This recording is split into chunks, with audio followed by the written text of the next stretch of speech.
नमस्कार साथियों, मैं मनीष भारतीय संस्कृति आईएएस प्लेटफॉर्म पर आप सभी का स्वागत करता हूं। साथियों, भारतीय अर्थव्यवस्था के लिए कह सकते हैं कि गुड न्यूज है और खास करके यूपीआई सिस्टम को लेकर के कह सकते हैं वह खास करके अच्छा रहेगा, क्योंकि यूपीआई दुनिया का सबसे बड़ा रियल टाइम पेमेंट सिस्टम बना है और इसको मान्यता आईएमएफ के द्वारा दिया गया है।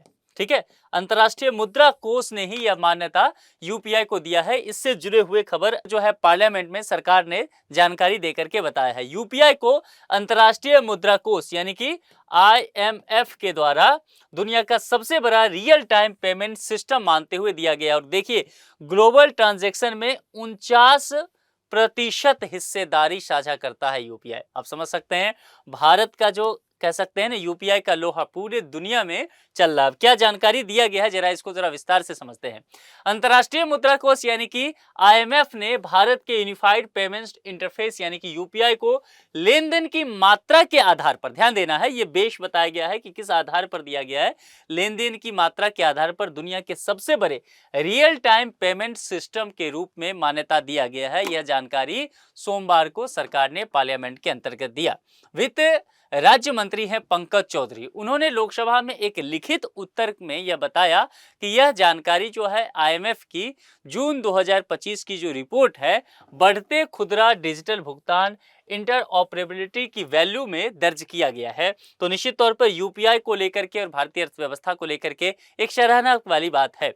यूपीआई वैश्विक सूची में शीर्ष पर है। देखिए, यहाँ कुछ मैं बताऊंगा डिटेल से, उसके बाद एक ग्राफ से हम लोग समझेंगे कि किस तरह से 49% जो हिस्सेदारी यूपीआई ने हासिल किया है वो कैसे आगे बढ़ा है। इसके अलावा एशियाई वर्ल्ड वाइड की prime time for real time 2024 report के अनुसार वैश्विक रियल टाइम भुगतान प्रणाली में 49% हिस्सेदारी और 129.3 अरब लेन देन के साथ यूपीआई वैश्विक सूची में शीर्ष पर बना हुआ है। ब्राजील का अगर बाजार हिस्सेदारी देखेंगे तो वह 14% ही है मात्र, और अगर पैसे में देखेंगे तो 37.4 अरब लेन देन के साथ दूसरे पर मौजूद है, जबकि थाईलैंड 8% हिस्सेदारी और 20.4 अरब लेन देन के साथ तीसरे पर है। चीन 6% हिस्सेदारी और 17.2 अरब लेन देन के साथ चौथे स्थान पर बना हुआ है। दिलचस्प बात समझिए कि यहां पर अगर देखें तो कहां 49% पर पहले और दूसरा नंबर पे 14% है। इस ग्राफ यहां पर एक लिस्ट देता हूं, इससे समझिए,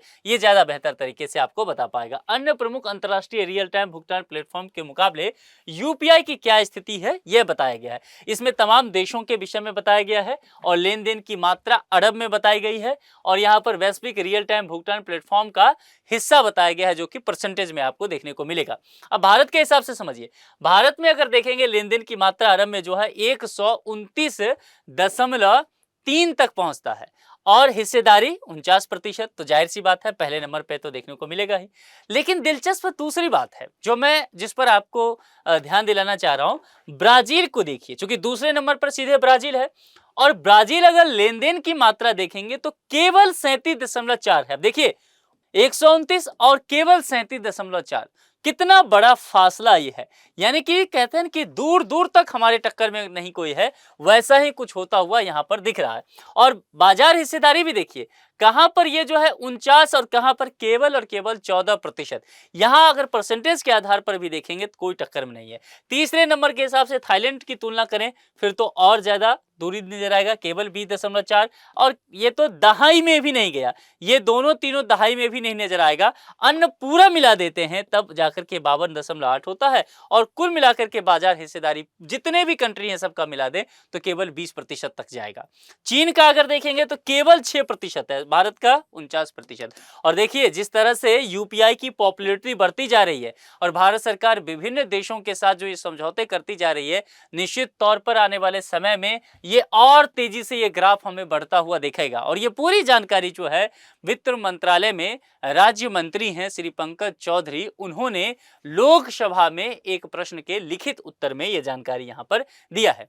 अब देखिए, इसके अंतर्गत कहा गया है कि चूंकि भारत के द्वारा छोटे व्यापारियों को यूपीआई समेत डिजिटल भुगतान प्रणालियों को अपनाने में सहायता देने के लिए सरकार भी आगे आई है। इसके अलावा जो रिजर्व बैंक ऑफ इंडिया है, आरबीआई, वह भी और भारतीय राष्ट्रीय भुगतान निगम ये समय समय पर बहुत तरह के पहल की हैं और इस वजह से ही यह जो मंजिल तय किया गया है वह सफल हो पाया है। भीम यूपीआई लेन देन को प्रोत्साहित करने के लिए इंसेंटिव योजना भी लाई गई है। कहा गया कि इन पहलों में कम मूल्य के भीम यूपीआई लेन देन को प्रोत्साहित करने के लिए इंसेंटिव योजना और पेमेंट इंफ्रास्ट्रक्चर डेवलपमेंट फंड ये भी शामिल है। इसके तहत टीयर 3 से टीयर 6 शहरों में डिजिटल भुगतान अवसंरचना जैसे कि पीओएस टर्मिनल और क्यूआर कोड स्थापित करने के लिए बैंकों और फिनटेक कंपनियों को अनुदान दिया जाता है। कुल मिलाकर के सरकार ये कहना चाह रही है कि इतने तरह के जो काम है इन सब वजहों से यूपीआई का लोहा दुनिया ने माना है, आईएमएफ ने भी इसे एक्सेप्ट किया है।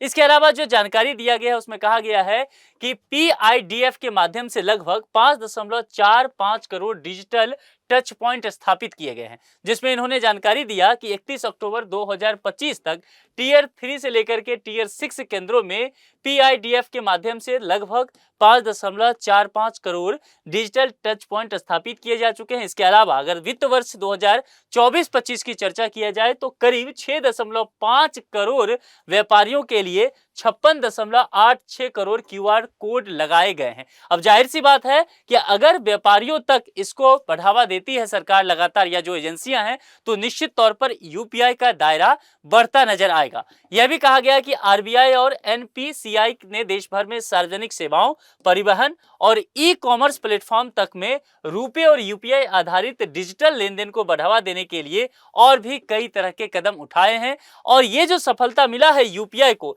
सरकार और आरबीआई के और विभिन्न एजेंसियों के इसी प्रयास का एक साझा परिणाम देखने को मिलता है।